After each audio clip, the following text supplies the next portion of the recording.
China is an economic powerhouse. They are really going at it right now with the rest of the world. But many people see them as a developing nation and that they really don't have the strength yet to overcome their adversaries. However, I'm going to suggest to you today that China already has its grip tight around the neck of the US. Another Obama bow flap. You could see here that he is bowing down yet again, and this time to the Chinese leader. And this, of course, this is just symbolic, but it is really symbolic of something greater. Let's look at that right now. China's Treasury Holdings make US woes its own.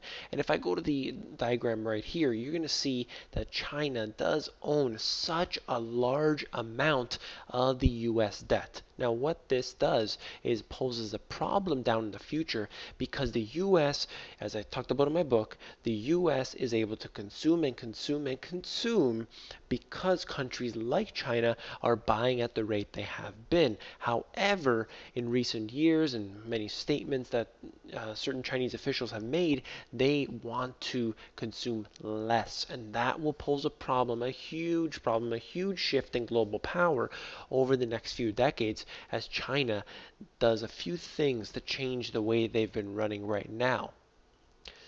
Why does the US still give China aid? According to the OECD, foreign aid to China totals $2.6 billion a year. So even though China is buying the debt of the US then gives money back to China in this real circular game here. So it seems like China is the big winner here in this instance. They hold all the power, yet they're still receiving billions of dollars a year in foreign aid. These are basically bribes. Israel gets billions and billions of dollars every single year from the US alone. These are gifts from one country to another, and of course the taxpayer has no say in the matter. So the US giving billions, and not just the US, but I'm focusing on that for this video. The US is giving billions a year to China, funding and fueling their communist government here. And what is that doing to the US? Let's get into some more things.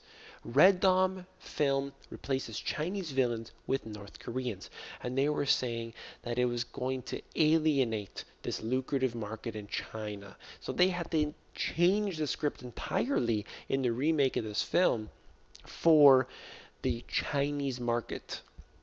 And of course, that's just one thing. But let's take a look at this.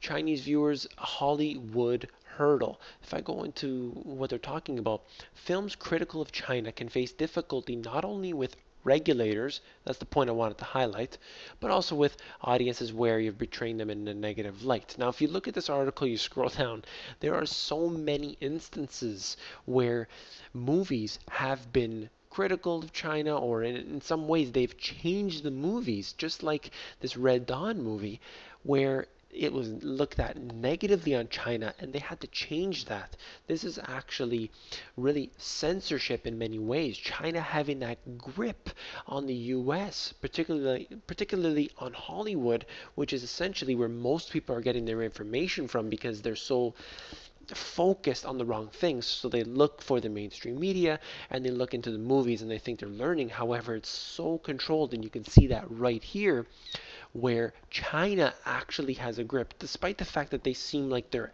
an adversary against the US, they are receiving billions of dollars from the US, and they are receiving here basically their orders.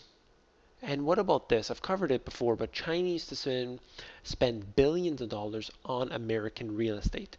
China is investing huge into the real estate market in the US, buying up pieces of land, buying up all kinds of things that they can, real assets. So in many ways, the US is actually submitting to China, and I believe that they may have gone too far at this point because all of the Chinese products are flowing into the US.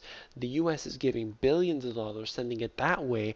All of the manufacturing jobs have been shipped off to countries like China in hopes that China continues to do business with the US. If they decide, and I'm not suggesting that they will, especially right now. But if they decide somewhere in the near future or even in the distant future to stop this game that they're playing right now, it is going to mean the instant and eventual collapse of the US dollar, the US economy, and forevermore, or at least into that far-seeing future, the US will never be the same. That is the danger that I'm bringing to you today. That's what I'm trying to get at.